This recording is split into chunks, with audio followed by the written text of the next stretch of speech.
사람은 나이를 먹을수록 버리지 못하는 이유가 많아집니다. 그 시절 정이 들었던 옷, 누군가에게 선물 받았던 식기, 한때 내 자리를 지켜주던 가전제품, 그 모든 게 단지 물건이 아니라 내 삶의 한 조각처럼 느껴지기 때문이죠. 그래서 우리는 그걸 아직 괜찮아 보이니까, 혹시 나중에 필요할지도 모르니까, 이걸 버리면 뭔가 미안한 기분이 들어서라는 이유로 계속 곁에 둡니다. 하지만 옷장은 늘 꽉 차 있는데, 입을 옷은 없고, 거실장은 가득한데, 쓸만한 건 하나도 없고, 약통은 꽉 찼지만, 먹는 건 정해진 몇 가지뿐입니다. 공간이 줄어드는 게 아닙니다. 내가 쉴 수 있는 여유가 줄어들고 있는 거예요. 특히 60세를 넘기고 나서는 우리 삶은 더 이상 가득 채우는 시기가 아니라 잘 덜어내는 시기가 됩니다. 남겨진 시간은 소중하고 남겨둘 물건은 적을수록 좋습니다. 버리는 건 아까운 일이 아니라 지금의 나를 지키는 선택이고 앞으로의 나를 위해 공간을 내어주는 일입니다. 우리는 물건을 버리는 게 아니라 미련과 후회를 덜어내고 추억 중에서도 가장 소중한 것만 남기는 과정을 시작하는 겁니다. 그래서 오늘은 말씀드리려고 합니다. 60세 이후 아무리 아까워도 반드시 버려야 할 집안 물건 10가지. 이건 단지 정리에 관한 이야기가 아닙니다. 노후를 지혜롭게 사는 방법, 그리고 더 가볍고 평온한 인생을 위한 현명한 선택에 관한 이야기입니다. 혹시 지금 이 영상을 보고 계신 당신의 거실 한켠에도 언젠가는 쓸지도 모른다며 미뤄둔 물건이 있나요? 그 시절의 나를 담고 있어서 버리지 못한 물건이 있나요? 이제는 물건보다 내 삶을 중심에 두어야 할 시간입니다. 지금부터 우리 함께 인생을 가볍게 만드는 정리를 시작해 보겠습니다. 1장. 10년 넘은 가전제품, 아직도 쓰고 계신가요? 10년 넘게 함께한 전자레인지, 첫 결혼할 때 장만한 세탁기, 아직도 잘 돌아가는 TV. 그래서 우리는 생각합니다. 고장도 안 났는데 굳이 바꿀 필요 있을까? 요즘 물가가 얼마나 비싼데? 쓸 수 있는데 왜 바꿔? 아직 쓸 수 있으니까. 괜히 바꾸기 아까우니까. 우리는 그 물건들을 곁에 두죠. 하지만 말입니다. 가전제품도 사람처럼 노화합니다. 겉보기엔 멀쩡해 보여도 속에선 부품이 닳고 전력 효율은 떨어지고 화재 위험도 점점 올라갑니다. 특히 10년이 넘은 가전은 전기료를 2배 이상 잡아먹는 경우도 있습니다. 게다가 우리의 시간과 건강까지 조금씩 갉아먹고 있다는 사실, 생각해 보신 적 있으신가요? 세탁기에서 이상한 소리가 나면 괜히 불안해져요. 전기레인지가 가끔 안 켜지면 식사 준비가 스트레스가 되죠. 그런 불편을 하루 이틀 참다가 어느 날 이젠 정말 못 쓰겠다. 그때서야 급히 바꾸게 되면 시간도 돈도 에너지도 더 많이 듭니다. 그동안 우리는 물건 하나 바꾸는 게 뭐 그리 대수냐고 생각했지만 사실 이런 작은 교체가 우리 삶을 훨씬 가볍고 안전하게 만들어줍니다. 10년이 넘은 가전제품, 이젠 쓸 수 있으니까가 아니라 지금 바꿔야 할 때인가? 라는 시선으로 다시 들여다보세요. 오래된 물건을 정리한다는 건 지금 내 삶의 불편을 줄이고 앞으로의 시간을 더 건강하게 만드는 선택입니다. 혹시 지금 부엌 한쪽에 아직은 괜찮아라고 남겨둔 가전 하나쯤 있으신가요? 그 물건이 당신의 불편한 일상을 붙잡고 있는 건 아닐까요? 아깝다는 마음을 내려놓는 순간 더 큰 평온이 들어옵니다. 2장. 안 먹는 약 안 버리면 독이 됩니다. 혹시 집에 안 쓰는 약들이 담긴 서랍 하나쯤 있으신가요? 감기약, 소화제, 진통제, 이름도 생소한 영양제들, 그리고 병원에서 한두 번 먹고 남은 처방약까지 언젠가는 필요할지도 몰라서 버리긴 아까워서 그렇게 한 알, 두 알 모으다 보면 어느새 약통 하나가 가득 찹니다. 하지만 잘 보시면 그중 절반은 유통기한이 지나 있거나 어디서 받은 건지 기억도 나지 않는 약들입니다. 이제는 묻고 싶습니다. 그 약 정말 당신을 위한 걸까요? 아니면 그냥 안심을 위한 물건이었을까요? 약은 음식보다 더 민감합니다. 유통기한이 지나면 효능이 사라지는 걸 넘어서 오히려 건강에 해를 줄 수도 있습니다. 특히 고혈압이나 당뇨처럼 장기 복용이 필요한 약의 경우 오래된 약을 복용하면 치료가 아닌 독이 될 수 있습니다. 문제는요, 우리가 그걸 잘 모른 채 복용하고 있다는 점입니다. 예전에 병원에서 처방받았던 거니까 괜찮겠지. 그렇게 믿고 드셨다가 몸이 더 안 좋아지는 경우 생각보다 많습니다. 게다가 영양제도 마찬가지예요. 언제 샀는지 모를 비타민. 진짜 필요한 건 지금의 몸에 맞는 정확한 성분이지. 예전에 좋다던 유행 영양제가 아닙니다. 이제는 건강도 예전에 괜찮았으니까가 아니라 지금 내 몸에 맞는가로 봐야 할 때입니다. 혹시 지금 당신의 서랍 안에도 혹시 몰라서 남겨둔 약이 있다면 이 말을 꼭 드리고 싶어요. 혹시 몰라서 쌓아둔 것들이 당신 건강을 더 위협할 수도 있다는 사실을요. 약은 남겨두는 게 아니라 지금 필요한 것만 깔끔하게 정리해서 신뢰할 수 있는 약사와 상의하며 복용하는 게 진짜 내 몸을 위하는 길입니다. 3장. 언젠가 입겠지는 오지 않습니다. 옷장을 열어볼까요? 한참을 들여다보다가 오늘도 결국 늘 입던 옷만 꺼냅니다. 그런데 옷장은 꽉 차 있어요. 버릴 옷도, 입을 옷도, 애매한 옷도 가득하죠. 그리고 그 중에는 꼭 이런 게 있습니다. 언젠가 살 빠지면 입지. 이건 너무 비쌌어. 이거 입고 사진도 못 찍었는데. 그렇게 언젠가를 핑계 삼아 옷을 넣고 또 넣고 계속 꺼내지 않죠. 그 옷들은 그 시절의 나를 붙잡고 있는 감정의 조각입니다. 젊었던 시절의 체형. 누군가에게 예쁘다는 말을 들었던 기억. 그러니 함부로 못 버리죠. 마치 그걸 버리는 순간 그 시절의 나를 잃어버릴 것 같은 기분이 들거든요. 하지만 가만히 생각해보면 그 옷은 이미 우리 삶에서 기능을 멈춘 물건입니다. 더 이상 우리를 따뜻하게 해주지도 않고 자존감을 높여주지도 않아요.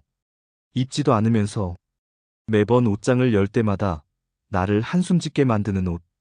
그건 옷이 아니라 미련이라는 이름의 짐일지도 모릅니다. 이제는 그 시절의 나를 품은 옷이 아니라 지금의 나와 함께할 수 있는 옷만 남겨두세요. 몸에 잘 맞고 입었을 때 기분 좋고 세탁하고 또 꺼내 입고 싶은 옷. 그런 옷만 남기면 옷장은 비워지지만 내 삶은 훨씬 가득 차게 됩니다. 혹시 지금 입을까 말까 고민만 하고 있는 옷이 있으신가요? 그렇다면 그건 당신이 다시 입지 않는 옷입니다. 지금의 나에게 어울리지 않는 옷은 감사한 마음으로 떠나보내는 게 내 삶을 단정히 가꾸는 첫걸음입니다. 4장. 자녀 물건. 자녀가 성인이 되고 나면 방은 비었지만 물건은 그대로 남아있는 경우가 많습니다.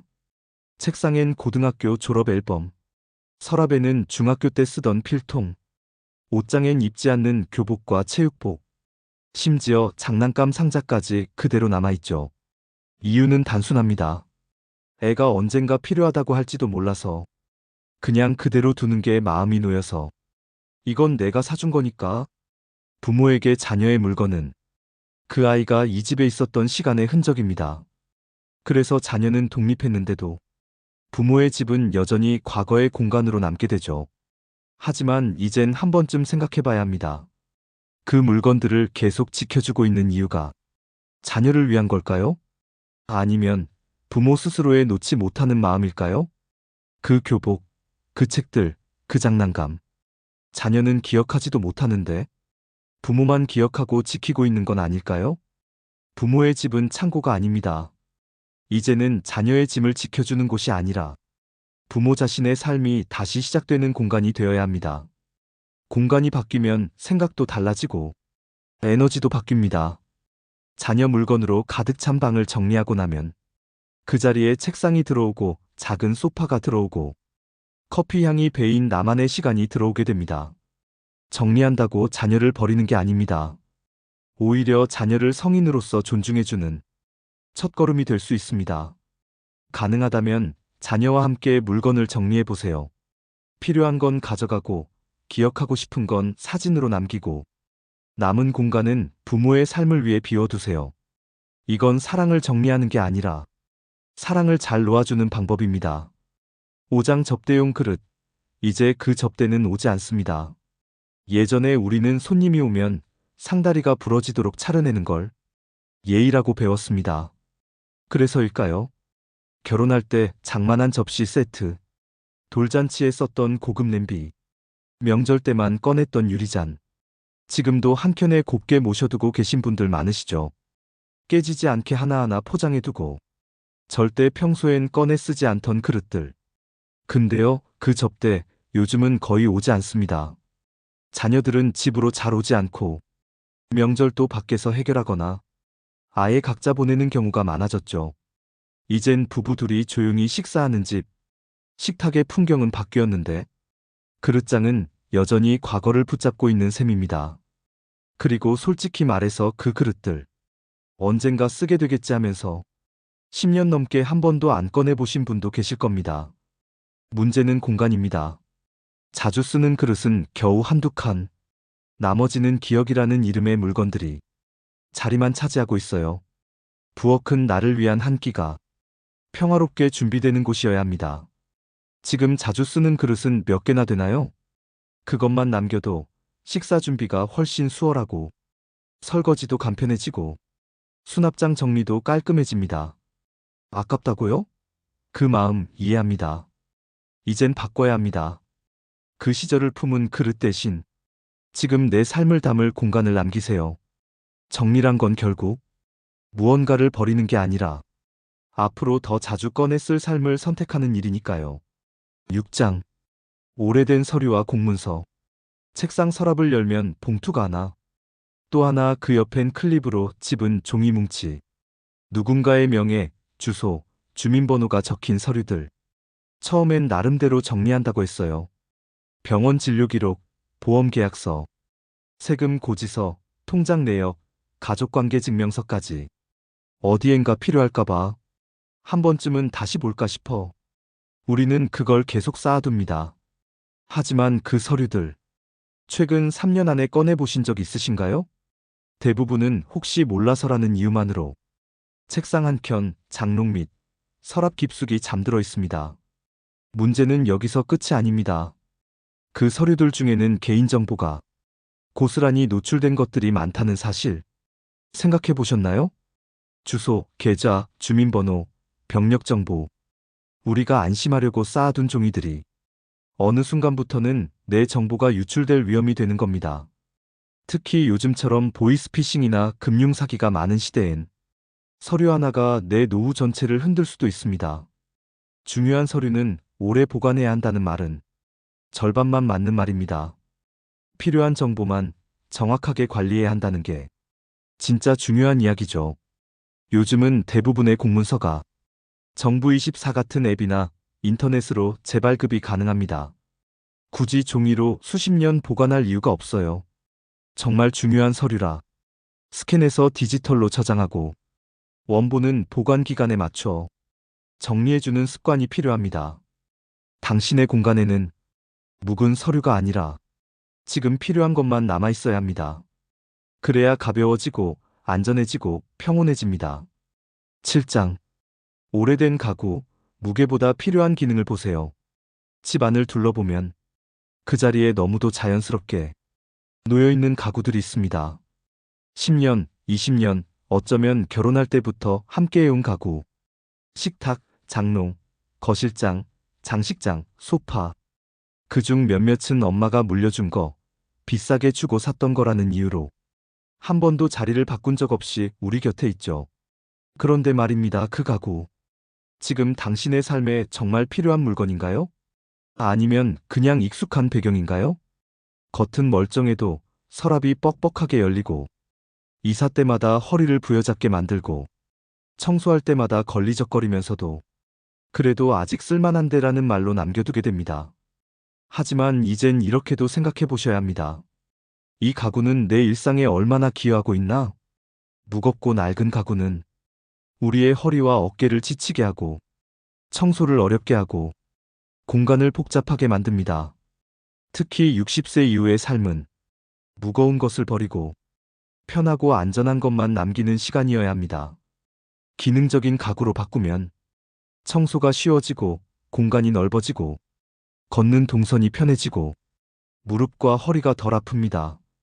그리고 그 변화는 가구 하나 바꿨을 뿐인데 집 전체가 가벼워졌어라는 놀라움으로 이어집니다. 무거운 원목장이 주던 묵직한 안정감 대신 작고 가벼운 수납장이 주는 가뿐하고 밝은 일상의 흐름. 그게 지금 우리에게 더 어울리는 공간입니다. 정든 가구는 사진으로 남기고 필요한 이웃에게 기증하거나 작은 인테리어 변화로 기록을 남겨도 좋습니다. 정리한다고 추억이 사라지는 게 아니라 이제는 추억보다 편안한 오늘을 선택하는 것입니다. 8장. 안 쓰는 취미용품. 집 안 구석구석을 살펴보면 한때는 나를 설레게 했지만 지금은 먼지만 쌓여있는 물건들이 있습니다. 기타, 골프채, 자전거, 수채화 물감, 바둑판, 그리고 홈트용 요가 매트와 덤벨까지. 이거 꼭 해보고 싶었는데 그런 마음으로 시작했던 취미들이죠. 처음엔 정말 설렜습니다. 악보를 펼치고 운동 계획을 세우고 그림을 그려보며 이젠 나만의 시간을 가져야겠다는 다짐도 했었습니다. 하지만 바쁜 일상에 밀리고 작은 실패의 의욕이 꺾이고 시간이 지나면서 그 물건들은 점점 구석으로 밀려나기 시작했죠. 그리고 지금은 그냥 버리긴 아깝고 계속 두긴 부담스러운 애물단지가 돼버렸습니다. 우리는 모두 모든 취미를 끝까지 가져갈 필요도 없습니다. 더 중요한 건 지금의 나와 잘 맞는 활동을 찾고 그걸 꾸준히 즐길 수 있는 환경을 만드는 것. 그래서 지금 안 쓰는 취미용품은 당신이 실패한 증거가 아니라 당신이 시도했던 용기의 흔적으로 보면 됩니다. 기타를 꺼낼 일이 없다면 누군가의 첫 연주를 도와주는 기증이 될 수 있고 그림 도구는 미술학도에게 큰 선물이 될 수 있어요. 버리는 게 아니라 흐름을 바꾸는 일입니다. 그렇게 정리하고 나면 빈자리에 새로운 것이 들어옵니다. 산책을 위한 시간, 책을 읽는 여유, 또는 더 간단한, 더 편한 나만의 루틴. 취미는 소유가 아니라 지금 이 순간을 즐기는 태도입니다. 그 태도에 어울리는 물건만 곁에 두세요. 지금 내 삶을 채우는데 방해가 된다면 그건 더 이상 취미도 여가도 아닙니다. 지금의 나에게 맞는 가벼운 삶을 위해 지나간 도구는 놓아주세요. 9장. 추억으로 남겨둔 물건. 누군가의 손편지, 결혼식 청첩장, 아이의 첫 그림, 오래전 가족여행에서 산 기념품, 그리고 이젠 전화도 하지 않는 친구와 찍은 사진. 이런 것들은 단지 물건이 아니라 감정이 저장된 기억이죠. 그래서 버릴 수가 없습니다. 손에 쥐면 마음이 움직이고 다시 꺼내보진 않아도 없어지면 허전할 것 같고 버리는 순간 내가 너무 차가운 사람이 될 것만 같죠. 하지만 현실을 봅시다. 그 물건들 지금 어디에 있나요? 상자 안에 겹겹이 쌓여 있거나 서랍 깊숙이 묻혀서 찾아보지도 않고 꺼내볼 엄두도 안 나는 상태 아닐까요? 문제는 그 상태로 10년, 20년씩 시간을 보내게 된다는 겁니다. 사실 추억은 물건이 아니라 기억과 감정 속에 있습니다. 그리고 정말 중요한 기억은 물건 없이도 잊히지 않아요. 그만큼 소중하니까요. 반대로 지나친 추억의 보존은 현재의 삶을 침식하기도 합니다. 과거에 머물다 보면 지금의 나를 살피지 못하고 새로운 기억을 만들 공간도 잃게 됩니다. 그래서 추천드립니다. 1박스 원칙을 세워보세요. 정말 소중한 물건만 하나의 박스에 담아두는 겁니다. 그 외의 것들은 사진으로 남기고 감정은 마음속으로 보내주세요. 기억은 간직하되 무게는 덜어내는 정리. 그게 우리가 60세 이후에 배워야 할 감정 관리입니다. 정리란 과거를 지우는 게 아니라 미련 없이 잘 살았다고 마음속에서 웃으며 보내주는 일입니다. 10장. 언젠가 쓸지도 몰라는 절대 오지 않습니다. 정리하려고 물건을 들면 우리는 자동으로 이렇게 말하죠. 이건 언젠가 쓸지도 몰라. 고장난 리모컨, 호환이 안 되는 충전기, 사용법 모르는 전자기기, 언젠가 맞을지도 모르는 나사, 그리고 어디에 쓰는지 모를 부품들. 그 언젠가는 과연 올까요? 그리고 그 언젠가를 위해 우리는 지금의 공간을 얼마나 내어주고 있나요? 사실 우리는 압니다. 그 물건을 다시 꺼냈을 확률은 거의 0%에 가깝다는 걸. 그런데도 우리는 버릴 수 없다는 말보다 쓸지도 모른다는 말로 버리지 않을 이유를 찾습니다. 하지만요, 그건 물건이 필요해서가 아니라 결정을 미루고 싶은 내 마음의 신호일 수도 있어요. 결정을 미루면 공간도 미뤄지고 정리도 멈춰지고 삶의 흐름도 머무르게 됩니다. 그리고 그 물건은 결국 다음에 정리할 때 또 같은 핑계로 남겨지죠. 지금의 공간이 언젠가보다 중요한 이유는 삶은 지금 여기에서 흘러가기 때문입니다. 매일 머무는 방, 지금 앉아있는 자리, 오늘 식사를 준비하는 부엌, 그 모든 곳에서 불필요한 물건은 당신의 시간을 잡아먹습니다. 그래서 기준을 바꿔야 합니다. 언젠가 쓸지도 몰라가 아니라 지금 당장 쓸 수 있는가로. 그리고 실천해보세요. 박스 하나를 준비해서 최근 6개월 동안 한 번도 쓰지 않은 물건들을 담아보세요. 그리고 그 박스 안에 담긴 것들 중 당장 기억나지 않거나 이름이 떠오르지 않는 것들은 과감히 정리하는 겁니다. 놀랍게도 그걸 버리고 나면 잃는 건 아무것도 없고 얻는 건 공간과 평온입니다. 이제는 선택할 시간입니다. 남겨둘 것인지 내 삶을 위해 보내줄 것인지. 하루에 한 번 옷장을 열고 서랍을 열고 약통을 보고 그릇장을 지나고 책상을 정리하면서 우리는 무심코 말합니다. 아직 쓸 수 있는데 아깝잖아. 정리는 물건을 버리는 일이 아니라 내 삶의 방향을 정하는 일입니다. 무엇을 남기고 무엇을 보내야 내가 가볍고 단단하게 앞으로의 시간을 걸어갈 수 있을지 바로 오늘부터 생각해봐야 할 질문이죠. 당신의 공간에는 당신이 자주 쓰는 것, 당신에게 꼭 필요한 것, 그리고 당신을 웃게 만드는 것만 남아있어야 합니다. 그 외의 것들은 이제 놓아줄 시간입니다. 감사했고, 수고했고, 잘 버텨줘서 고마웠다고 인사하고 보내주면 됩니다. 오늘 이 영상을 보신 당신, 이제 작은 상자 하나라도 꺼내보세요. 한 개라도 덜어내면 그 자리엔 분명 더 좋은 것이 들어옵니다. 우리의 노후 비워야 채워집니다. 지금 시작해보세요. 영상이 마음에 드셨다면 좋아요, 구독 부탁드립니다. 감사합니다.